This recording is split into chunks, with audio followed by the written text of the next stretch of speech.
If you're after the ultimate MV Triton, we've got the build right here and we're going to take you through it.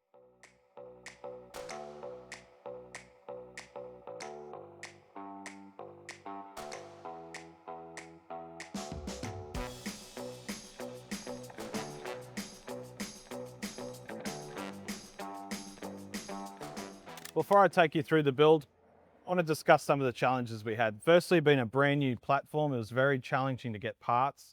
There wasn't a huge amount of development when we started this back in December.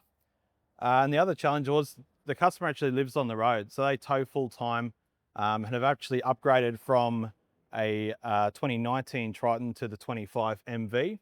So we need to get this job done quickly and we needed to make sure those guys weren't off the road too long. So back in January is where it really started. When we got the build delivered here as a brand new vehicle, GSR, so it's the top of the line. Firstly, the customer's absolutely heart set on a chassis mount. One, because they're towing and it saves a bit of weight, but of course the style as well. And the second was we had to make sure it was fit for purpose. So lift kit, suspension wheels, tires, and all the protection bar work, communications, battery systems, all that sort of thing. So it really started for us a couple of weeks prior to that, actually running through the entire build with the customer, extracting what they actually needed rather than what they could just buy off the shelf. So it was really important we understood the actual needs of the customer rather than just throwing parts at the vehicle. So what we started with was pretty much the entire Ironman catalog. So Ironman in Gympie helped us with this build, getting parts to us, making sure we had availability. For 3 months, it started as just a tubbed version. So we had the rear bar and all that sort of stuff for towing. And then we've of course just completed this next leg or the final stage of the build here too. So we'll run through it from start to finish. Firstly, front protection, we have the Apex bar by Ironman, and of course they're under body protection. Just fitted the newly available brush bars. We're going for the full Ironman Foam Cell Pro lift kit in this one. Wheels and tires, ROH, we've got those on the side here in the crawler style, and then of course the ATs by Predator on them as well. Going down to the side, we've continued on with the Ironman bar work as a step. So we took off the factory steps, put these on. And then of course we've gone communications, we've got the Unit and UHF. Apart from that and electric brakes, there's not too much else going on inside. It's kept it pretty simple and functional. Of course we've got spotties and all that sort of stuff on the front bull bar as well.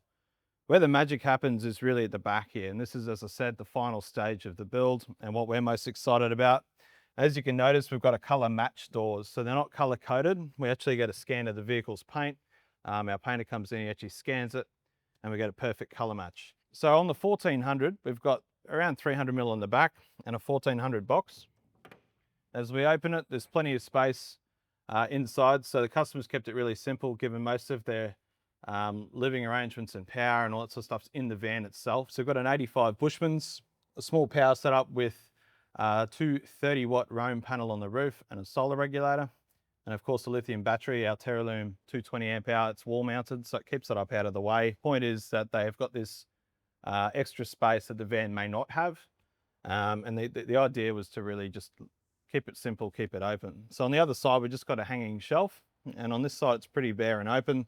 Small power system, inverter on the other side, and then reasonably open on this side here as well. On the side, we've got our cabinet here. That's obviously lockable through compression lock.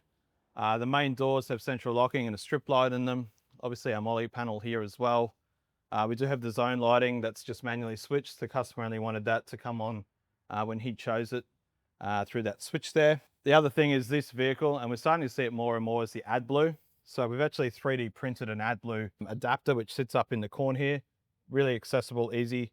And of course the fuel filler as well, being a lockable cap, customer wanted that. On the back here, we've gone for a Tag XR. Works quite well with the blind spot monitors as well. It's always a little bit of, how's this gonna work when it's tucked up so well? Tag XR works really well because it keeps the tow bar up out of the way, but allows the trailer to hitch on nice and level with their drop hitch there as well. In the back here, Trundle Drawer comes out. And they've still got all of this to go as well. So max tracks, recovery kits, anything like that can go in there. Sealed out of the way, not taking up primary space inside. and quite inconspicuous. Some people don't even know it's there. Factory rear sensors have been relocated flush, which is something we can do now in these. The trays are a little bit challenging. Twin tail lights on each side, number plates underneath. So it's all back to factory, operates as it should. And then underneath, we've got the camera under here as well. So that sort of works along with the 360 camera that's got in the system as well. As I mentioned on the top, 230 watts Roam solar panel. You don't really notice it up there. So it takes up only 20 mil of height and pumps that battery pretty much full all day they're in the sun. 2 jerry can holders. We've kept the middle fairly simple, and the spare wheel sits underneath as well. Even with the AdBlue tank, it still sits there really well. So one of the biggest questions we get is what's the cost? What's the cost breakdown of building something like this? Some people just want to know if it's even viable. So we'll run through it on a very basic level. The first leg of the build was done through Ironman here at HQ using their parts. So everything we do here is built here. And that was around 14,000. So that covered the bar work, the lift kit, the side steps, the wheels and tires, and the rear bar, which has since been removed.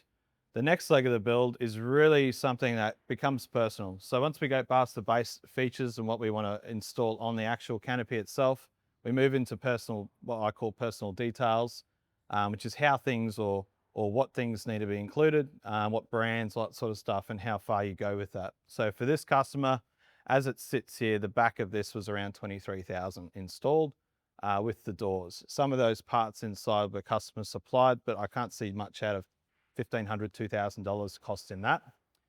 We guarantee the fit here. We also do all the fuel conversion and blind spot monitor relocation, any other sensors that we might come across. All the power ups done here as well. So running even ignition or finding central locking feeds. And of course the dual battery wiring is all done in-house here. That's all installed and warranted as well. So you're looking at an all-up cost of around 35,000 for a drive-in, drive-out, something that's similar to this. Again, it's very personal, and the preference of what people want to choose and what people want to sort of spend or what's important to them is very subjective. We do suggest that people just give us a call. You're more than welcome to inquire online, get a quote. It really is a build experience, so it's really about making sure you get what you need. But that's what we do here at Teralume. And I just wanted to show you through this brand new MV that we're pretty excited to send out the door. We don't get many MVs or Tritons in general. And it's really cool to do something like this with one.